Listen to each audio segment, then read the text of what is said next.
Hi, I'm Brandy Kelly. Welcome to the Lead with Hope podcast. This podcast is dedicated to educators who need a little hope and inspiration. Tune in and see how you can lead with hope each and every day. This bi-weekly podcast will inspire and empower you to lead with hope.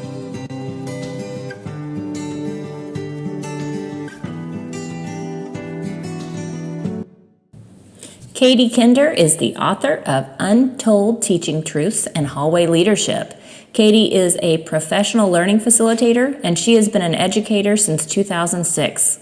She brings her message of hope, fun, and real strategies to educators all over the nation.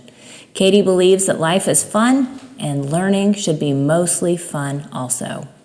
Teacher of the Year, speaker, author, professional development leader, mom, wife, and fierce advocate of education. Katie's learned a trick or two in the classroom. So today, help me welcome Katie Kinder to the Lead with Hope podcast.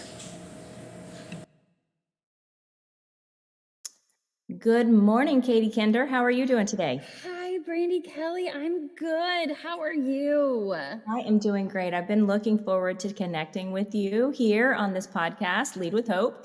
And I am so looking forward to hearing more about your story and your educational journey. So with that, why don't we start off? Tell us about your story. Tell us why you got into education. Tell us about Katie. Sure. Hi, everyone.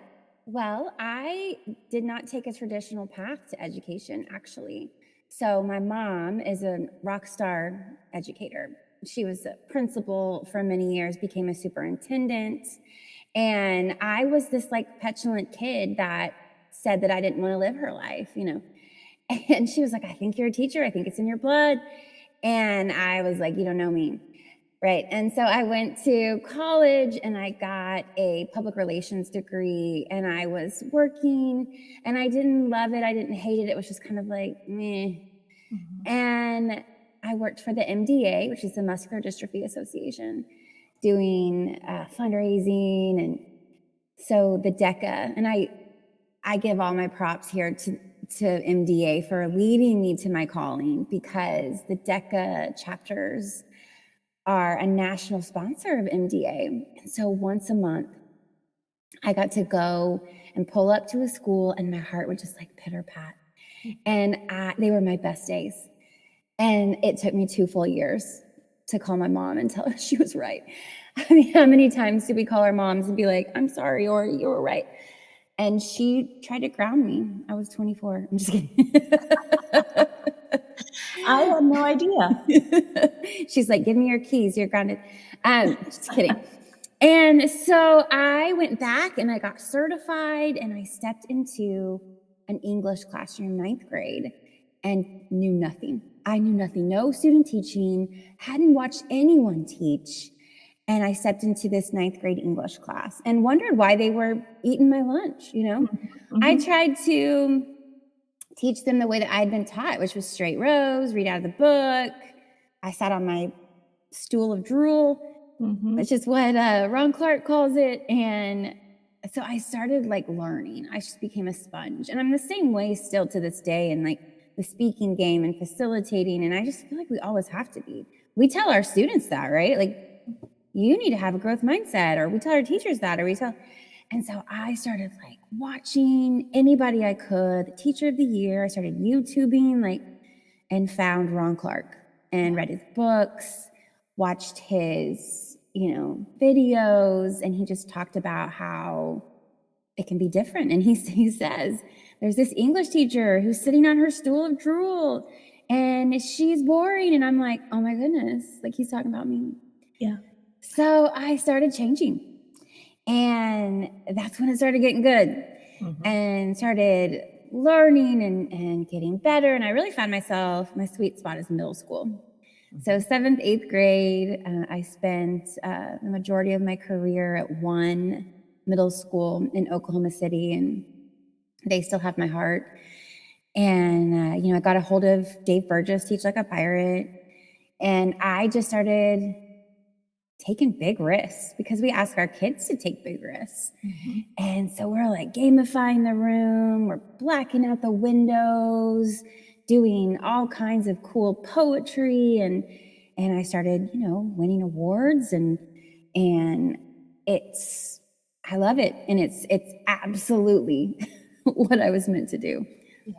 That is awesome. And that story is so inspirational. There's so much gold in what you just said. I want to start, though, by unpacking that mother-daughter relationship you were talking about. Yeah. I absolutely know. And you think back to your relationship with your mother. Why is there so much angst with that? Because there is. And it's so hard for us to admit that mothers are always right. Why I can are say they that now. right? I can too. My sweet daughter, who's 16 and thinks she knows what life is all about. Absolutely.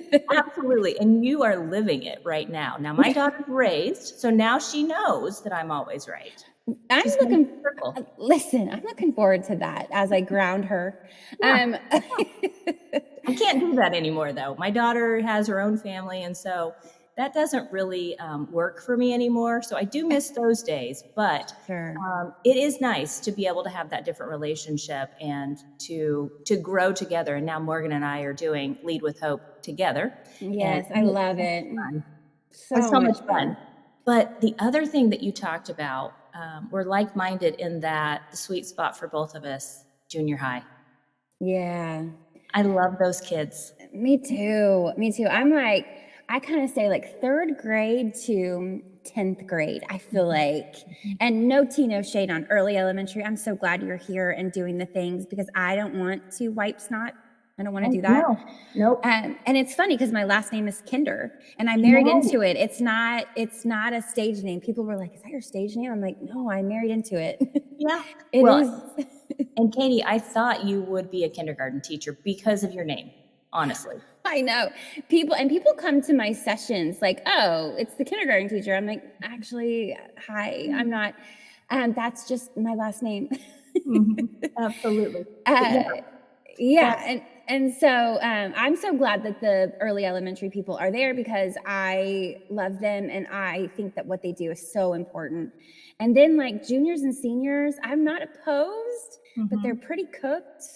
And I think you can still have a huge impact in that arena, but that's kind of the sweet spot for me too.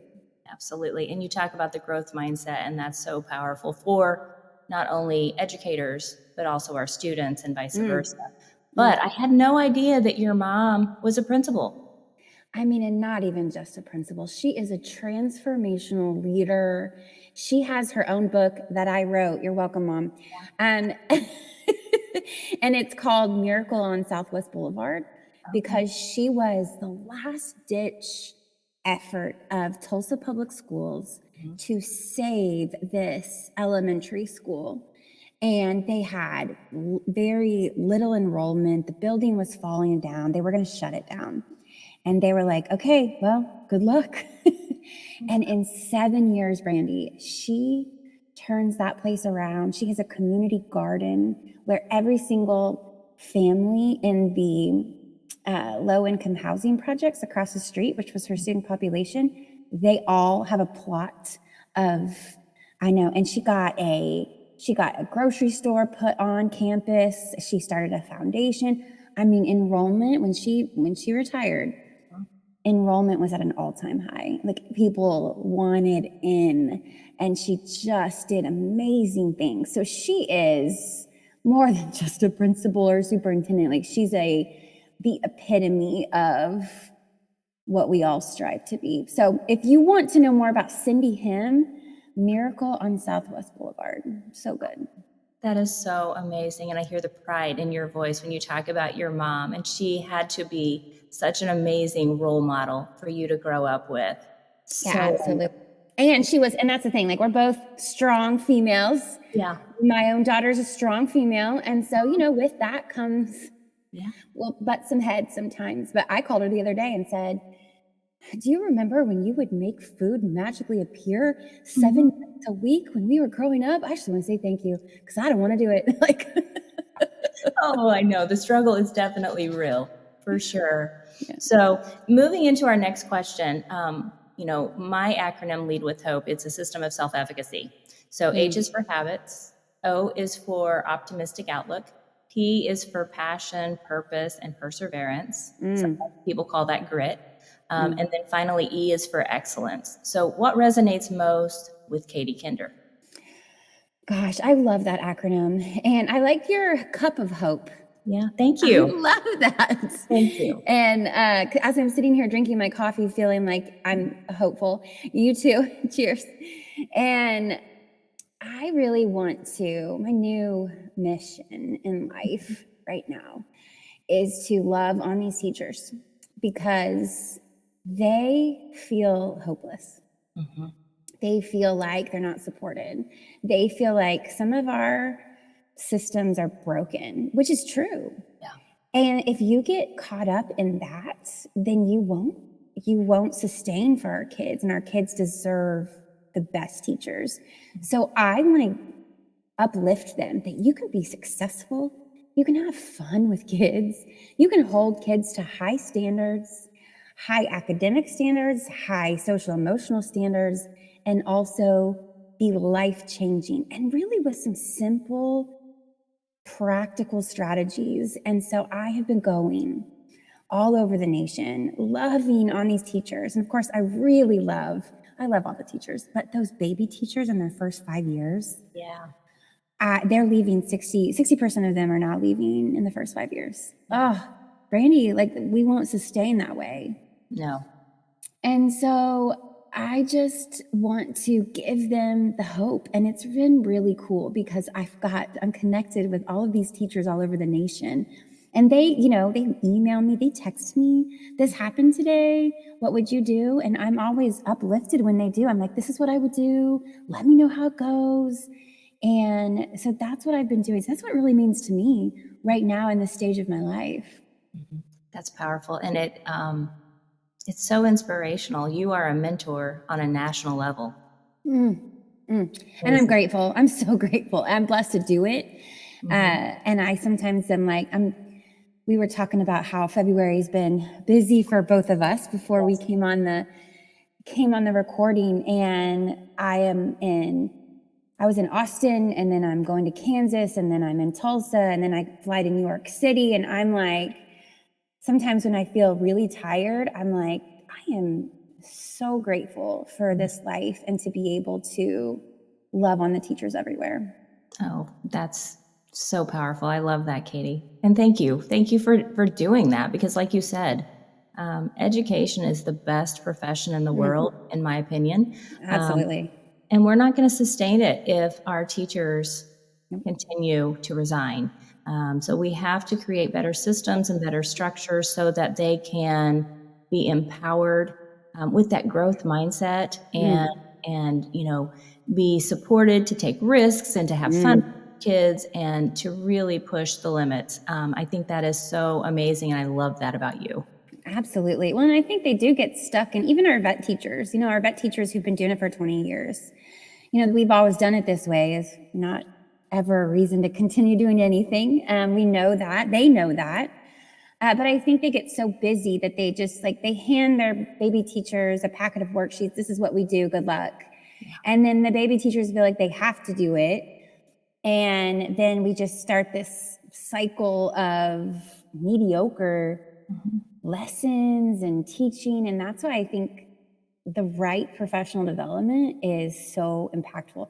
When teachers can go to a big conference and learn and feel empowered, like you said, to try something new, I think that's really important that we give that space to our teachers to reignite that passion in their hearts. Yeah. Passion is so powerful. And I know that's what you do in your sessions whenever you're a keynote speaker or you do workshops or whatever. And I know you go to many schools around the country. So in a little while, I'm going to give you an opportunity to tell people how to connect with you. But you have provided a perfect segue into your passion. So right now, what is a project that you are undertaking that you are super passionate about? Well, I am currently I think, I don't know if we've said it publicly, but Darren Peppard and I are collaborating on some projects. So we have got, and it's about culture and classroom culture and school culture and how you take your current culture and flip it. And so some practical strategies to do that. And then we are also headed to North Carolina at the end of March, and we are doing a joint presentation at the North Carolina Middle Level Educators Association, shout out.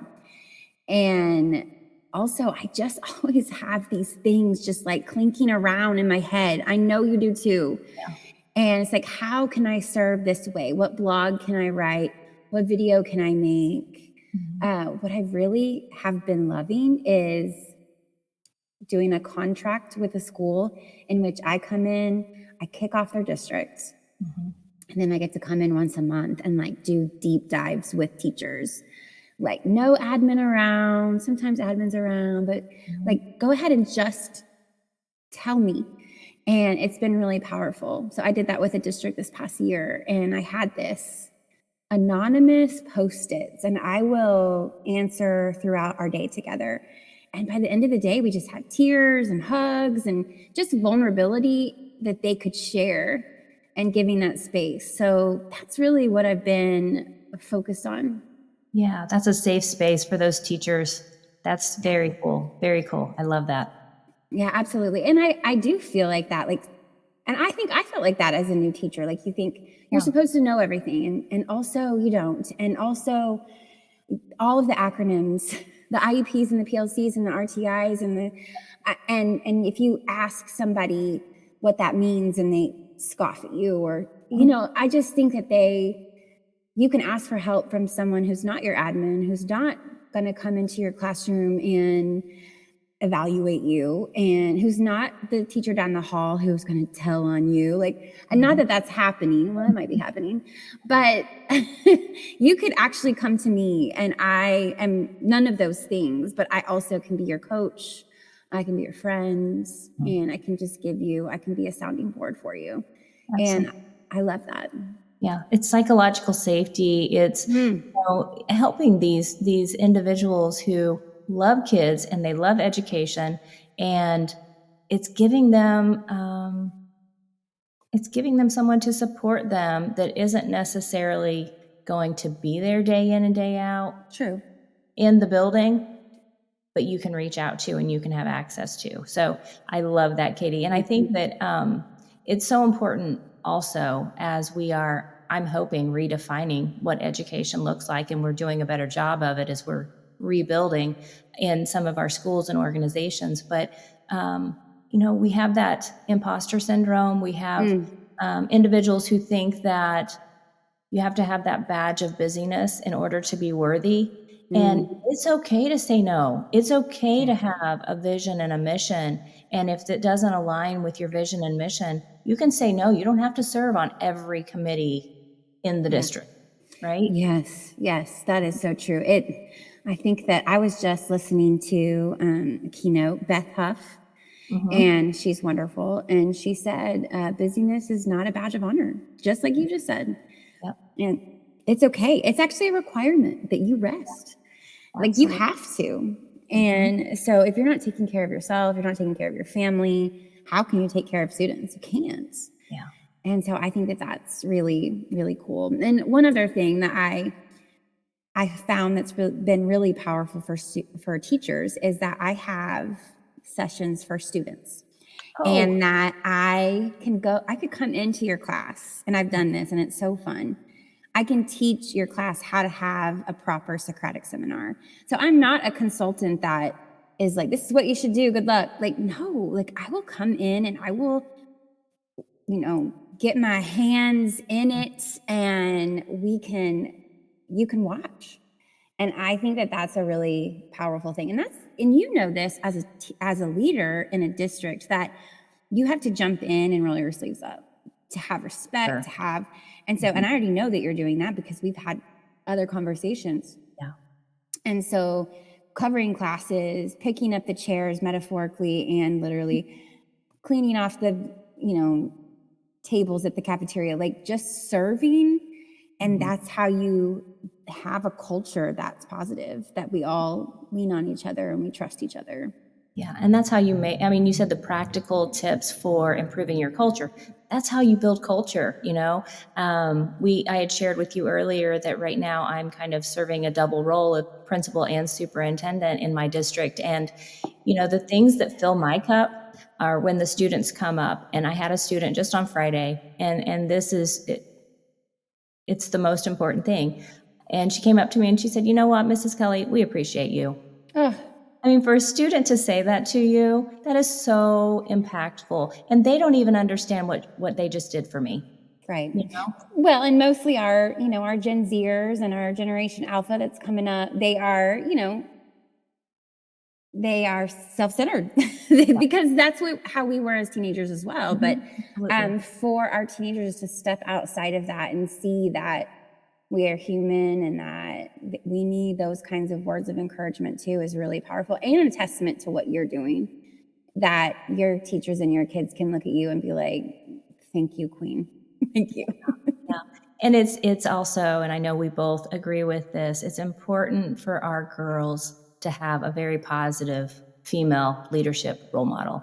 You know, it's important for our boys to have the positive male role models as well.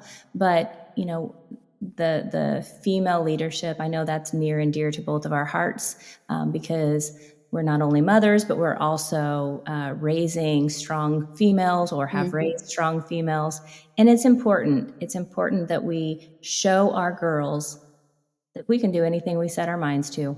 100%. And unfortunately, in 2024, there is still a glass ceiling in education. So 90% of our teachers are female. But as you climb that ladder into principalship, superintendent, those kinds of things, it's a majority male. And I think that it is important for, you're a superintendent. My mom's a superintendent. And I think all of that's really powerful for our students to see. And I think it's changing. And I think you're the reason it's changing. I think your strong daughter that you have raised, that's the reason it's changing. And I know, the group that we're in with Darren, and I know there are males in that who are in leadership, who are amplifying our voices as well. So I know that we're on the right track. Oh, absolutely. And Katie, I am so grateful that we were able to connect on social media, and then now we're staying connected, you know, in other ways as well. And thank you so much for coming on today. You're an amazing educator, an amazing person. I look forward to collaborating with you on projects in the future. Ideas are already rumbling around in my head about potential ideas. But as we wrap up this episode of the Lead with Hope podcast, why don't you tell the listeners how they can connect with you, bring you into their schools, and have that impact on education that we all want? Oh, Brandy, you're precious. First off, I look forward to being in person and having our cup of hope together and talking education. I could just go on forever, and I know you could too. Yes. Okay, everyone, I would love to come into your school. I've got some conferences coming up that I will be speaking, and you can go to katiekinder.com and you can find all of the things. You can email me, untoldteachingtruths@gmail. Also, it sounds silly to say, I'm Googleable. It's ridiculous. Yeah. It's ridiculous. But I was just at a conference, and the lady said, there was a lady who ended up emailing me, and she said, "I couldn't remember your name, but I remember that you were that teal glasses lady." And she goes, and so I Googled that teal glasses lady education speaker, and you came up. And I was like, oh my goodness, this is the best thing that ever happened. And so you can come into my Twitter DMs, my Instagram DMs, my Facebook, and I would love to hear from you, even if you just need a word of encouragement. Like, I think I'm quitting. Talk me off that ledge. Absolutely. For sure. Absolutely. And we all need that inspiration, that hope. And thank you for being that source of hope in our world today, Katie. Well, thank you for being here. And having me on here. This is really cool. Cup of hope. I love it. I love it. Yes. So you have a great Saturday, and I look forward to collaborating with you again in the very near future. Absolutely. Take care. Bye, everyone. Leading with Hope is an intentional practice requiring self-reflection and self-awareness. Check out my website at leadwithhope.net and subscribe to my monthly newsletter. My newsletter provides 3 tips, 2 quotes, and 1 question that will help you build self-efficacy and lead with hope. Thanks for tuning in and have a great day.